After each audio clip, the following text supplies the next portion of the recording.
Hello friends, इस side से Neha Gupta. Welcome back to my channel. तो आज हम स्टार्ट करने जा रहे हैं सेशन 4 और सेशन 1, 2 और 3 के थ्रू हमने अपना इंट्रोडक्शन ऑफ जीएसटी कंप्लीट कर लिया है एंड आई होप इंट्रोडक्शन आप सबने जरूर कवर किया है। उसी के बाद आप सेशन 4 पर आए हैं बिकॉज किसी भी चीज़ की इंट्रोडक्शन आपको उस कोर्स को आगे समझने में हेल्प करती है, क्योंकि जो बेसिक कंसेप्ट है, जो बेसिक इवॉल्वमेंट है, वो हम अपने इंट्रो में ही कवर कर पाते हैं। तो आइए स्टार्ट करते हैं सेशन 4 और हमारा chapter 2 that is very very much important, that is supply under GST. GST में सप्लाई का बहुत बड़ा रोल है और इसी वजह से ये एक बहुत ही इम्पोर्टेंट टॉपिक भी है, ना सिर्फ आपके कोर्स के पॉइंट से, इनफैक्ट एक प्रैक्टिकल लाइफ में भी जो जीएसटी की नॉलेज है वो सप्लाई की नॉलेज के बिना नहीं हो सकती। तो इस जो टॉपिक है, इस टॉपिक को हम बहुत ही स्मूथ करने की कोशिश करेंगे और जितना डिस्क्रिप्टिव और इन डेप्थ नॉलेज इसकी हम ले सकते हैं वो लेंगे और शेयर करेंगे, राइट। तो आइए स्टार्ट करते हैं। तो सप्लाई के बारे में जानने से पहले आइए पहले स्टार्ट करते हैं डेफिनेशंस। कुछ डेफिनेशंस हैं जो कि सप्लाई को जानने से पहले, सप्लाई की डेफिनेशन, सप्लाई के स्कोप को जानने से पहले हमारे लिए इम्पोर्टेंट है। तो वो जो डेफिनेशंस हैं उसमें कुछ डेफिनेशन इम्पोर्टेंट है और कुछ थोड़ी मुझे लेस इम्पोर्टेंट लगी कोर्स के पॉइंट से भी, और ऐसा लगा कि वो जैसे आप रीड आउट भी करोगे तो यू कैन अंडरस्टैंड दैट। तो यहाँ पर हम सिर्फ अपनी इम्पोर्टेंट डेफिनेशंस लेंगे। इम्पोर्टेंट डेफिनेशंस में से भी बेसिकली आज के सेशन में हम सिर्फ 4 डेफिनेशंस कवर करेंगे। Firstly goods, secondly family, thirdly business and fourthly consideration. बाकी की इम्पोर्टेंट डेफिनेशंस हमें नेक्स्ट सेशन में कवर करनी पड़ेगी, बिकॉज जो बिजनेस की डेफिनेशन है वो बहुत ज़्यादा डिस्क्रिप्टिव है, बहुत ज़्यादा इंक्लूसिव है। तो हमें उसको पॉइंट वाइज पॉइंट डिस्कस करना पड़ेगा, पॉइंट वाइज पॉइंट एलोबरेट करना पड़ेगा। और मैं नहीं चाहती कि चीज़ें मैसी हो, आपको डेफिनेशंस में ही आप घूम कर रह जाओ और आगे आपको आने वाली सप्लाई के टॉपिक में प्रॉब्लम आए। तो मैंने इनको 2 सेशंस में डिवाइड कर दिया है। तो आइए स्टार्ट करते हैं with first definition under chapter supply, that is goods. जो गुड्स है वो section 2 subsection 52 of CGST act में कवर होती हैं। और ये डेफिनेशन इसमें क्या दी गई है, पहले इसकी बेयर लैंग्वेज रीड करते हैं। Goods means every kind of movable property. तो यानी इमूवेबल प्रॉपर्टी यहाँ पर नहीं है। Movable property other than money and securities, but includes actionable claims, growing crops, grass, and things attached to or forming part of land which are agreed to be severed before supply or under a contract of supply। यानी जो crops है, grass है और जो land की से जो attached goods हैं उनके लिए कंडीशन है कि they must be savoured, they must be broken of. देखिए, ब्रोकन ऑफ डेफिनेशन का पार्ट नहीं है, बट जिस जिस डेफिनेशन में मुझे लगा जो वर्ड आपके माइंड में एक कंफ्यूजन क्रिएट कर सकता है, जो एक थोड़ा सा अनफैमिलियर जिसका मीनिंग है, वो मैंने आपको यहाँ पर एक फैमिलियर मीनिंग से साथ में अटैच कर दे ताकि आपके लिए समझना इजी हो जाए, राइट। तो अब इसके इजी इंटरप्रिटेशन जो हमने ली है वो देखते हैं क्या बताती है। Interpretation of section 2 subsection 52 says कि goods include every kind of movable property. हर मूवेबल प्रॉपर्टी गुड्स होगी, उसमें जो एक्सेप्शन है वो नीचे है, बट वैसे every kind of movable property. उसके अलावा एक्शनेबल क्लेम्स। एक्शनेबल क्लेम्स क्या होते हैं? अब एक्शनेबल क्लेम्स होते हैं, ये होता है कोई भी आपका बेनिफिशियल इंटरेस्ट या डेब्ट, उसका जो क्लेम है वो एक्चुअल भी हो सकता है, कॉन्स्ट्रक्टिव भी हो सकता है, एक्रूइंग भी हो सकता है, कंडीशनल भी हो सकता है, कॉन्टीजेंट भी हो सकता है। कोई भी आपका जो क्लेम है किसी भी डेब्ट और बेनिफिशियल इंटरेस्ट का, मॉर्गेज इसमें कवर नहीं होता, वो एक्शनेबल क्लेम होता है। बट जीएसटी के एक्ट के अंदर ये जो एक्शनेबल क्लेम है उसका स्कोप भी बहुत लिमिटेड कर दिया गया है, जो कि जीएसटी की गुड्स की डेफिनेशन में कवर होगा। सिर्फ लॉटरी, गैम्बलिंग और बैटिंग पर ही गुड्स की डेफिनेशन अप्लाई होगी, राइट। अगर हम ओवरऑल जीएसटी एक्ट को इंटरप्रेट करें तो उसके अकॉर्डिंग वी कैन से कि एक्शनेबल क्लेम जो गुड्स में इंक्लूडेड है वो लॉटरी, गैम्बलिंग और बैटिंग है। Then, growing crops, grass and things attached to or forming part of land which are agreed to be severed before supply or under a contract of supply. Growing crops है, grass है, या जो भी land के ऊपर लगी हुई चीजें हैं उनसे रिलेटेड जो कॉन्ट्रैक्ट ऑफ सप्लाई होगा वो भी चीजें गुड्स में कवर होंगी, but provided they are severed. ये बहुत इंपॉर्टेंट है। दे आर ब्रोकन ऑफ मतलब उनको लैंड से अलग कर दिया गया है। जब उनको लैंड से अलग कर दिया जाएगा तभी वो गुड्स की डेफिनेशन में कवर हो सकती है, तभी उनका जो कॉन्ट्रैक्ट है वो गुड्स की डेफिनेशन में कवर होगा। अदरवाइज वो लैंड का पार्ट रहेंगी और गुड्स की डेफिनेशन में कवर नहीं होगी, राइट। अब हमने बोला every kind of movable property, लेकिन इसमें से कुछ दो एक्सेप्शन निकाल दी गई है। मनी मूवेबल है although, but money is not a goods according to GST act. And securities, securities को भी गुड्स की डेफिनेशन में इंक्लूड नहीं किया गया है, राइट। तो दिस वाज अबाउट गुड्स, जिसके अंदर हमने पढ़ा कि मनी और सिक्योरिटीज को छोड़ा जाएगा, एक्शनेबल क्लेम्स और ग्रास और क्रॉप्स को दिया जाएगा विद सम कंडीशंस। देन आता है family. According to section 2 subsection 49 of CGST act, family means spouse and children of person, ये हर जगह इंक्लूड होता है। उसके अलावा जो आगे की डेफिनेशन है उसमें इनकम टैक्स में कुछ चेंजेस होते हैं। इनकम टैक्स में तो फैमिली और रिलेटिव्स की हर जगह पर डेफिनेशन ही चेंज हो जाती है, और जीएसटी में जो फैमिली की डेफिनेशन है वो हो सकता है इनकम टैक्स से अलग हो। तो जहां पर भी जीएसटी एक्ट के अंदर फैमिली आएगा उसका मतलब क्या है, spouse and children and parents, grandparents, brothers and sisters are included, but if they are wholly or mainly dependent on said person, मतलब अगर वो डिपेंडेंट नहीं है, कौन, पेरेंट्स, ग्रैंड पेरेंट्स, ब्रदर और sisters, then they will not be included. But spouse and children, whether they are dependent or they are independent, that does not matter, they will always be included in the definition of family, right? Then आता है business, जिसकी definition बहुत vast है। जहां पर भी GST में word business जो है वो किस किस टर्म में हम उसको बिजनेस मान सकते हैं, वो section 2 subsection 17 of CGST act बताता है। एंड इट इंक्लूड्स, देखिए पहले हम ए बी पॉइंट लेंगे, ऐसे ही डिफरेंट पॉइंट्स हैं, उन पॉइंट्स को हम इंटरप्रेट करके उनके कुछ एग्जांपल्स, उनके कुछ इलस्ट्रेशंस देखेंगे, तब हम जाके आगे जाने वाले पॉइंट्स पे जाएंगे, राइट। तो business includes any trade, commerce, manufacture, profession, vocation, adventure, wager और एनी अदर सिमिलर एक्टिविटी। तो ये एक्टिविटीज तो भाई नेम ही हमें पता लग रहा है कि they are always part of business. Trade है, कॉमर्स है, मैन्युफैक्चर है, प्रोफेशन है, वोकेशन, एडवेंचर, वेजर, वेजर में आती है गैम्बलिंग वगैरह की एक्टिविटीज। तो ये सब बिजनेस में इंक्लूड होते हैं और उससे रिलेटेड सिमिलर एक्टिविटीज। वेदर और not it is for a pecuniary benefit, ये जानना यहाँ पर इंपॉर्टेंट हो जाता है कि ये सब एक्टिविटी बेशक से मॉनिटरी पर्पज से की गई है, इकोनॉमिक पर्पज से की गई है, मतलब पेक्यूनियरी का मतलब आप बोल सकते हो कोई भी इकोनॉमिक या मॉनिटरी बेनिफिट के पर्पज से की गई है या नहीं की गई। लेकिन अगर वो ट्रेड का, कॉमर्स का, मैन्युफैक्चर का पार्ट है तो that will be included in business. इसके एग्जांपल्स हम आगे देखेंगे।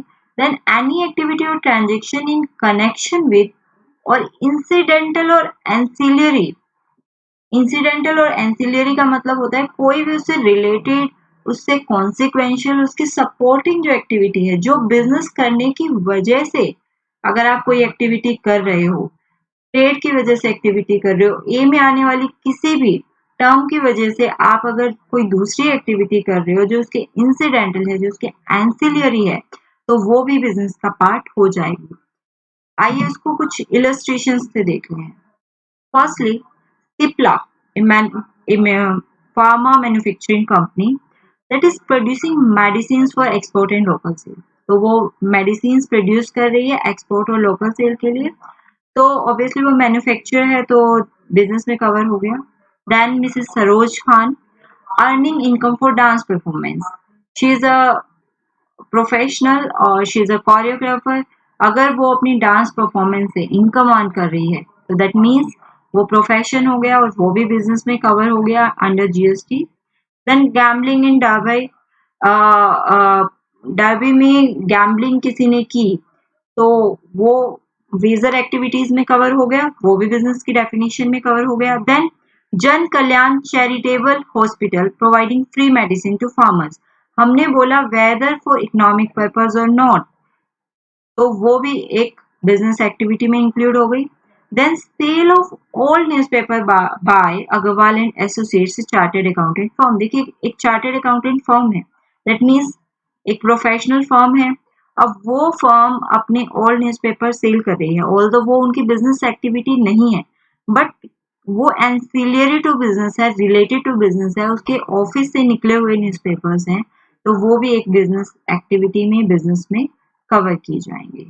आई hope this 2 points are clear कि बिजनेस प्रोफेशन और उससे रिलेटेड जो एंसिलरी एक्टिविटी है वो बिजनेस की डेफिनेशन में कवर होगी.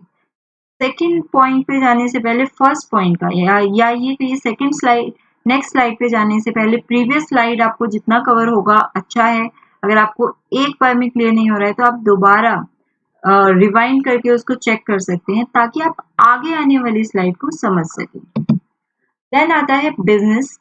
सेक्शन 217 ऑफ सीजीएसटी एक्ट के अंदर ही एनी एक्टिविटी और transaction in nature of A above whether or not there is a volume, frequency, continuity or regularity of such transaction. देखिए ये जो डेफिनेशन का है ये बहुत इंपॉर्टेंट पार्ट है जो कि आपको कंफ्यूज कर सकता है. आप सब तो अगर सीए फाइनल स्टूडेंट से देख रहे हैं तो सीए फाइनल स्टूडेंट्स की तो आती ही बहुत सारी केस स्टडीज हैं और केस स्टडी डिपेंड करती है आपके लॉ के ऊपर, कितना इन डेप्थ आपने लॉ को समझा है. तो समझिए यहाँ पर कि जो लॉ के अंदर जो डेफिनेशंस हैं वो क्या कह रही हैं. डेफिनेशन बोल रही है कि अगर आपका बिजनेस छोटा है या बड़ा है, उसकी वॉल्यूम कुछ भी हो, फ्रीक्वेंसी कुछ भी हो, अगर आपने साल में 4 बार बिजनेस किया या एक बार किया, या कॉन्टिन्यू बिजनेस है या नहीं है, या रेगुलरिटी उस ट्रांजेक्शन की है या नहीं है.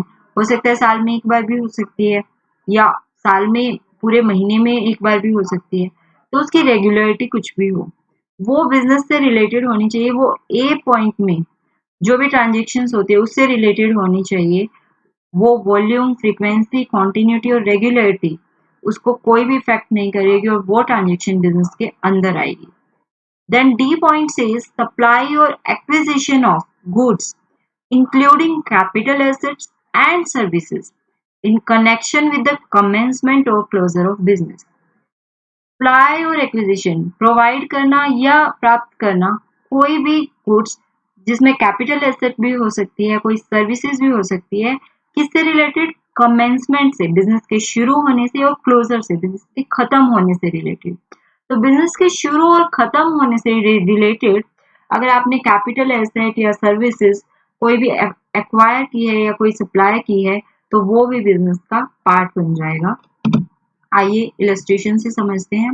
Mister Ambani gambles for the first time in derby and wins. तो gambling is a business and अगर कोई फर्स्ट टाइम कर रहा है मतलब उसकी कोई रेगुलरिटी नहीं है, he is not a regular part of gambling, but if this is all this examples are just an assumption. तो अगर मिस्टर अंबानी गैम्बल करते हैं और फर्स्ट टाइम में ही वो जीत जाते हैं तो वो भी बिजनेस माना जाएगा. Then mister Dhaniram real estate agent helping company to acquire office for a commission. अगर मान लीजिए कोई धनीराम है रियल एस्टेट एजेंट, कंपनी को ऑफिस एक्वायर करने में, ऑफिस एक्वायर करने में मतलब कंपनी शुरू हो रही है उसका ऑफिस लेने में हेल्प कर रहे हैं, और तो वो रियल एस्टेट एजेंट की जो सर्विस देंगे वो भी बिजनेस माना जाएगा. And then CS mister Gupta providing incorporation services. एक और एग्जांपल कि मान लीजिए किसी कंपनी की इनकॉर्पोरेशन हो रही है और उससे रिलेटेड सर्विसेज किसी ने प्रोवाइड की है, किसी CS ने, तो वो भी बिजनेस का पार्ट हो जाएंगे, क्योंकि ये किसी कंपनी की इनकॉर्पोरेशन से रिलेटेड सर्विसेज है। देन आते हैं ई पॉइंट पर। ई पॉइंट क्या कहता है? अभी तक हम 4 पॉइंट कवर कर चुके हैं।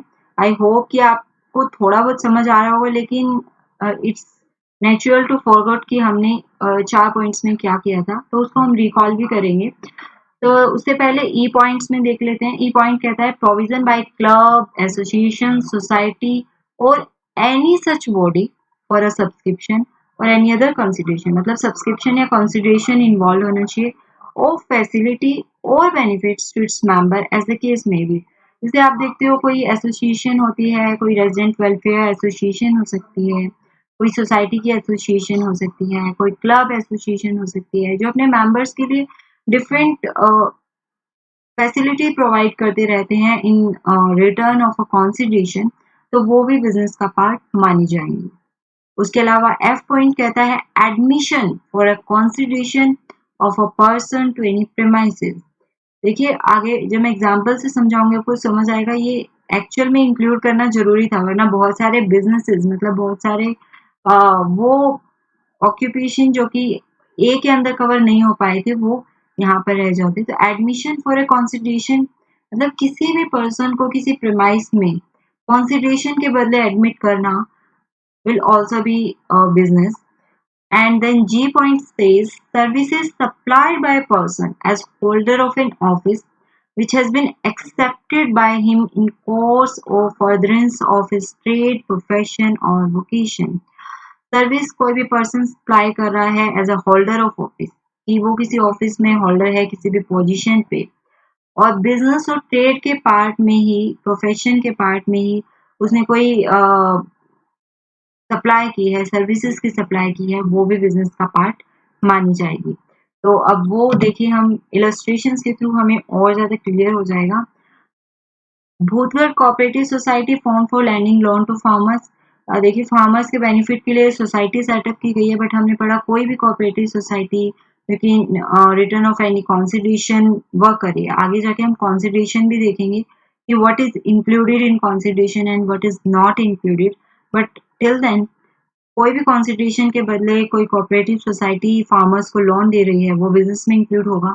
Recreation club formed by Krishna apartment owners, different apartments हैं दिल्ली में या मुंबई में या किसी भी सिटी के अंदर, तो वो जो अपने मेंबर्स को एक रिक्रिएशन क्लब प्रोवाइड करवा रहे हैं in return of A consideration, वो भी बिजनेस के अंदर कवर होता है।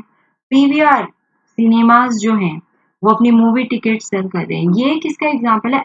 Admission of a person. देखिए admission for a consideration of person to any premises. PVR क्या कर रहे हैं? अपनी बिल्डिंग के अंदर अपनी जो सर्विसेज दे रहे हैं उसमें लोगों को एडमिट कर रहे हैं, तो यहाँ पर पीवीआर आ जाते हैं, या जो डिफरेंट अम्यूजमेंट पार्क्स हैं वो आ जाते हैं। तो जो सिनेमा हॉल्स हैं, अम्यूजमेंट पार्क्स हैं, वो सब यहाँ पर इंक्लूड हो जाते हैं जो कि एडमिशन ऑफ पर्सन कर रहे हैं।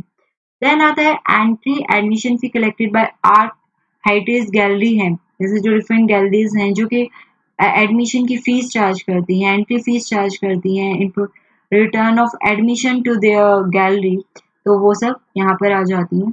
उसके बाद है consultation services provided by mister R Upadhyay CFO regarding mergers to another company. हमने बोला कि कोई भी किसी पोजीशन पर काम कर रहा है अपनी कैपेसिटी में, लास्ट पॉइंट देखिए, as a holder of an office, वो कोई सर्विस प्रोवाइड कर रहा है in course of furtherance of his trade, तो this is example in last line consultancy service provided by mister R Upadhyay CFO regarding mergers to another company. तो mister R Upadhyay ने अगर कोई मर्जर रिलेटेड सर्विसेज दी हैं अपनी सीएफओ की position पर, तो वो भी बिजनेस का पार्ट होंगे।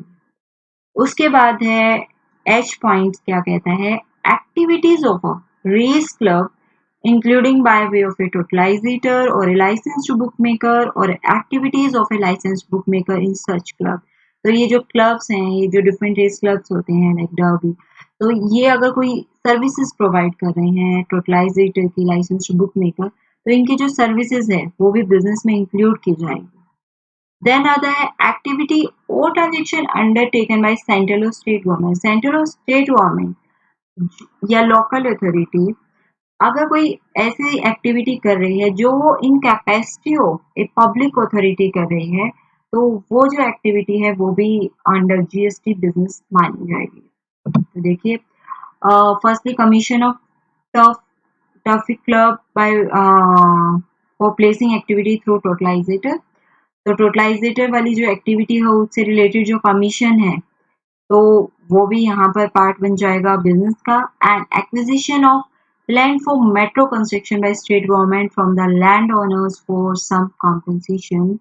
अगर स्टेट गवर्नमेंट कोई मेट्रो कंस्ट्रक्शन के लिए कोई लैंड एक्वायर कर रही है लैंड ओनर्स से और उसके बदले में कोई कॉन्सिडरेशन दे रही है, कोई कंपेंसेशन दे रही है किसी भी फॉर्म में, तो वो एज अ पब्लिक अथॉरिटी काम कर रही है और पब्लिक अथॉरिटी काम करने की वजह से ये बिजनेस का पार्ट बन जाएगी।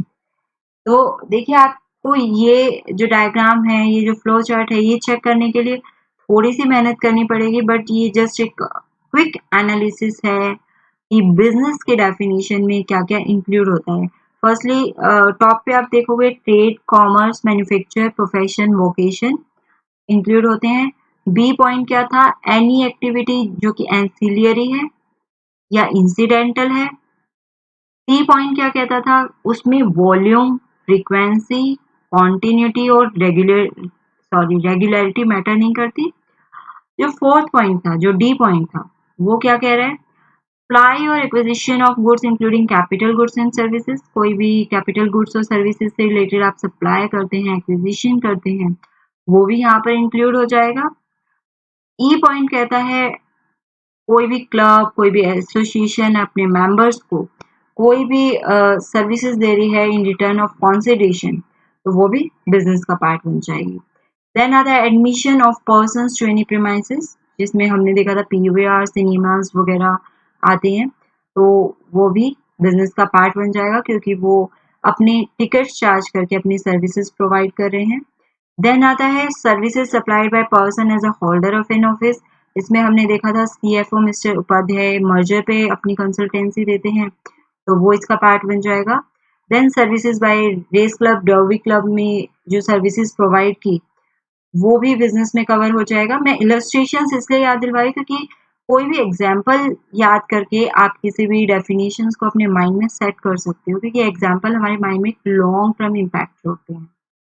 देन आती है activities undertaken by central government, state government और एनी लोकल अथॉरिटी।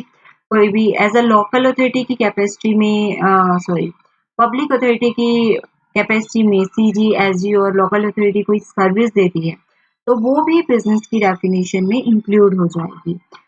जैसे मेट्रो बनाने के लिए अगर कोई स्टेट गवर्नमेंट कोई कॉम्पेंसेशन पे कर रही है, तो वो यहाँ आ जाएगा। तो this was the definition of business, जो कि बहुत बड़ी है, लेकिन अगर इन पार्ट्स और थोड़े पेशेंस के साथ और इलस्ट्रेशंस को एनालाइज कर करके अगर आप उस डेफिनेशन को कवर करोगे, तो that is very very much interesting. देखिए, दो चीजें होती हैं, जो चीज थोड़ी सी कॉम्प्लिकेटेड है उसकी एक दूसरी साइड ये होती है कि वो इंटरेस्टिंग भी होती है in most of the cases. तो मेरा मानना ये है कि कॉम्प्लिकेटेड नेगेटिव वर्ड छोड़ के एक पॉजिटिव वर्ड इंटरेस्टिंग हमें अपनी लाइफ में लेना चाहिए। तो let us make every complicated thing so much interesting. तो उसके बाद देखते हैं नेक्स्ट डेफिनेशन, जिसको भी हमें बहुत इंटरेस्ट से अपने माइंड में सेट करना है, that is consideration. Section 2 subsection 31 of CGST act बताता है what is consideration in relation to the supply of goods और सर्विसेज और बोथ। मतलब गुड्स की सप्लाई हो, सर्विसेज की सप्लाई हो या दोनों की सप्लाई हो, इसके अंदर इंक्लूड होता है एनी पेमेंट मेड और टू बी मेड, जो पेमेंट की है या की जाएगी, मनी की फॉर्म में या किसी और फॉर्म में या काइंड में हो सकती है, in respect of, in response to और फॉर इंड्यूसमेंट ऑफ, मतलब उससे रिलेटेड, उसके रिस्पॉन्स में, उसकी वजह से, या उसको फॉर द इंड्यूसमेंट ऑफ, उसको बढ़ावा देने के लिए, उसके इंसेंटिव की फॉर्म में। इंसेंटिव इज अ वर्ड जिसको इंड्यूसमेंट की तरह से यूज किया जा सकता है, but inducement is for the inducement of, मतलब उसको बढ़ावा देने के लिए, उसको रिलेट करने के लिए। द सप्लाई ऑफ गुड्स और सर्विसेज और बोथ, वेदर बाय रेसिपेंट और एनी अदर पर्सन, रेसिपेंट कर रहा है या कोई और पर्सन कर रहा है, but shall not include subsidy given by central government और स्टेट गवर्नमेंट। तो जो कॉन्सिडरेशन की डेफिनेशन है वो दो पार्ट में, दिस इज पार्ट ए। जो पार्ट ए है वो बोलता है कि कोई भी पेमेंट जो कि आपने की है मनी की फॉर्म में हो या काइंड की फॉर्म में हो, कोई भी गुड्स और सर्विसेज प्रोवाइड करने के लिए, तो वो कंसीडरेशन कहलाएगी। वो हो सकता है in respect of, in response to, मतलब वो गुड्स और सर्विसेज के रिस्पेक्ट में हो सकती है, गुड्स और सर्विसेज के रिस्पॉन्स में हो सकती है, या उनकी इंड्यूसमेंट से रिलेटेड हो सकती है, यानी उसको बढ़ावा देने से रिलेटेड हो सकती है। तो ऐसी कोई पेमेंट अगर आपने की है तो वो कंसीडरेशन कहलाएगी। इससे रिलेटेड अगर हम इलस्ट्रेशन देखें, जैसे गरम नरम ढाबा है मान लीजिए कोई, वो फ्री मील्स प्रोवाइड करता है ड्राइवर्स ऑफ बसेस को। आपने बहुत ही ये मतलब हम सबकी सुनी हुई बात है कि जितने भी बहुत सारे ढाबे होते हैं, as a sale promotion activity वो क्या करते हैं, जितने भी बसेस टूरिस्ट को लेके आती है और उनको वहां पर रुकाती है बसेस को एज अ स्टॉपेज, तो जो बस ड्राइवर है वो उनको फ्री मील्स प्रोवाइड करते हैं। तो ये फ्री मील्स क्या है, एक प्रमोशन है, इसलिए ये इंड्यूसमेंट है, ये एक इंसेंटिव है to bring the passengers, right.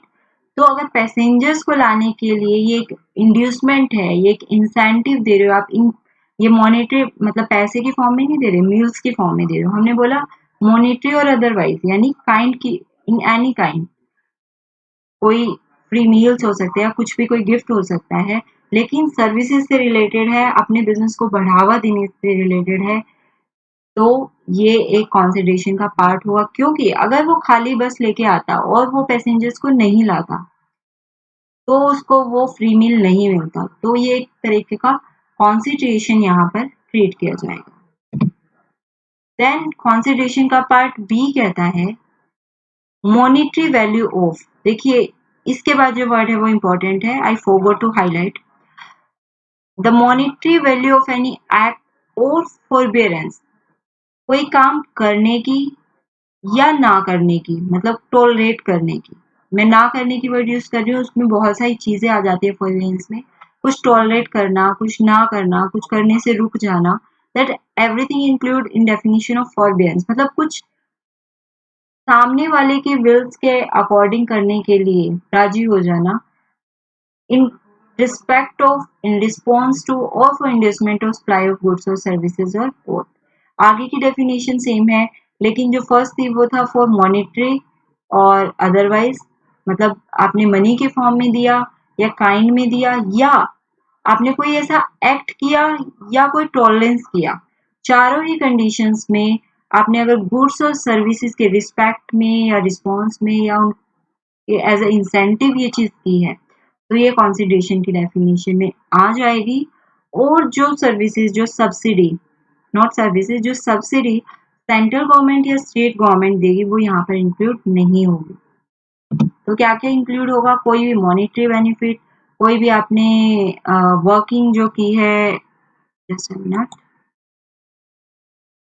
कोई भी मॉनिटरी पेमेंट आपने की, नॉन मॉनिटरी की, इन काइंड की, जैसे हमारे एग्जांपल में बस वाले को फ्री मील्स प्रोवाइड किए थे, या कोई भी ऐसा एक्ट कर दिया आपने या कुछ ऐसा करने से मना कर दिया और उसके लिए आपने कुछ चार्ज कर लिया, तो वो सब कंसिडरेशन की डेफिनेशन में आ जाएगा। Mister Mehta agrees not to open grocery shop in neighbourhood of mister Agarwal. देखिए यहाँ पर क्या है, फॉरबियरेंस है। फॉरबियरेंस कॉन्ट्रैक्ट कैसे है कि मिस्टर मेहता ने ये एग्री किया कि वो ग्रोसरी शॉप नहीं खोलेगा मिस्टर अग्रवाल की, मतलब वो कंपटीशन को बीट कर रहा है, नॉन कॉम्पिटिटिव बना रहा है। नॉन कंपटीशन के लिए उसने फॉरबियरेंस किया है कि मैं कंपटीशन जनरेट नहीं करूंगा और आपके नेबरहुड में मैं कोई ग्रोसरी शॉप नहीं खोलूंगा, और उसके लिए मैं आपको एक प्राइस पे करूंगा। तो वो प्राइस क्यों पे किया, अगर मान लीजिए बिजनेस में उसका कोई बेनिफिट नहीं होता तो वो नहीं करता। उसने प्राइस पे किया, मिस्टर अग्रवाल ने मेहता को प्राइस पे किया कि आप अपनी कोई शॉप मत खोलना, और मिस्टर मेहता इस चीज पे राजी हो गए, तो मिस्टर मेहता को वो कंसिडरेशन माना जाएगा, क्योंकि this is forbearance of something, this is forbearance of non competition।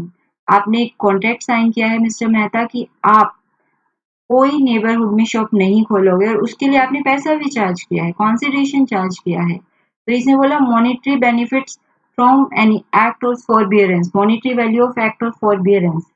तो यहाँ पर मिस्टर मेहता और मिस्टर अग्रवाल की जो डील है उसमें जो पेमेंट इन्वॉल्व होगी that would be an example of consideration as it is a forbearance contract. I hope it was clear to you and हमने जो डेफिनेशंस हैं वो बहुत ही लिमिटेड यहाँ पर रखी हैं। नेक्स्ट सेशन में कुछ और डेफिनेशन होगी, पर्टिकुलरली नेक्स्ट सेशन में सप्लाई के चैप्टर से को शुरू करने से पहले, क्योंकि ये जो डेफिनेशन है ये स्कोप बताएंगे आपको बारी बारी से। कॉन्सिडरेशन वर्ड यूज होगा, फैमिली वर्ड यूज होगा, या आगे हम सप्लायर, रेसिपेंट ये सब यूज करेंगे। बिजनेस वर्ड तो बहुत बार यूज होगा। तो हमें पता होना चाहिए कि बिजनेस में क्या क्या इंक्लूड होता है, क्योंकि कई बार सिचुएशन ऐसी होती है ये डिसाइड करना ही मुश्किल हो जाता है कि बिजनेस में है भी कि नहीं। क्योंकि अगर कोई चीज बिजनेस के प्रीव्यू से बाहर हो गई, कॉन्सिडरेशन के, तो वो जीएसटी एक्ट से ही बाहर हो सकती है। तो इसलिए किसी भी डेफिनेशन को अच्छे से जानना, उसका स्कोप समझना और उसके थ्रू एक्ट का स्कोप समझना, यही किसी एक्ट की स्टडी का एक अच्छा तरीका है। आप कोई भी मतलब आप सोचो कोई भी डेफिनेशन आप रट के चले जाओगे किसी भी एग्जाम में, या वैसे अपनी नॉलेज के लिए अगर आपने सिर्फ डेफिनेशन को रट लिया है और उसका इंटरप्रिटेशन नहीं किया, I don't find any use of that. और आई जस्ट होप आप सब लोग बहुत अच्छे से अपने सभी एग्जाम्स के लिए प्रिपेयर कर रहे हो इस लॉकडाउन में भी। everyone is working from home, so all of you don't worry, just concentrate on your study. You can use it as your best time, क्योंकि आपको कहीं जाना नहीं है, आपका कोचिंग का जो आने जाने का टाइम है वो सेव हो रहा है। और you can concentrate on your study. आप किसी भी रूम में जाकर और मैक्सिमम टाइम अपनी स्टडीज को दे सकते हो, आपको डाइवर्ट करने वाली चीज़ें बहुत कम है। तो जितना पॉजिटिवली आप इस टाइम को ले सकते हो लीजिए, जितना मेहनत आप कर सकते हो कीजिए, क्योंकि CA is a really a nice degree, और अगर आप ये अचीव करते हो तो आपको सच में एक अचीवमेंट वाली फील आएगी। तो thank you so much once again. Session 5 में हम बाकी की डेफिनेशंस को इंटरप्रेट करेंगे और कोशिश करेंगे जितने ज़्यादा एग्जाम्पल्स के साथ, जितनी ज़्यादा क्लैरिटी के साथ हम डेफिनेशंस को रीड कर पाएँ, डिस्कस कर पाएँ। So thank you so much once again. आप चैनल सब्सक्राइब कर सकते हो, क्योंकि पिछले जो सेशंस हैं और आगे आने वाले सेशंस हैं उसकी अपडेशन और उसकी नोटिफिकेशन मिलना आपको ईजी हो जाएगा। नोटिफिकेशन के लिए आप बेल आइकन प्रेस करना। So goodbye. Thank you so much once again.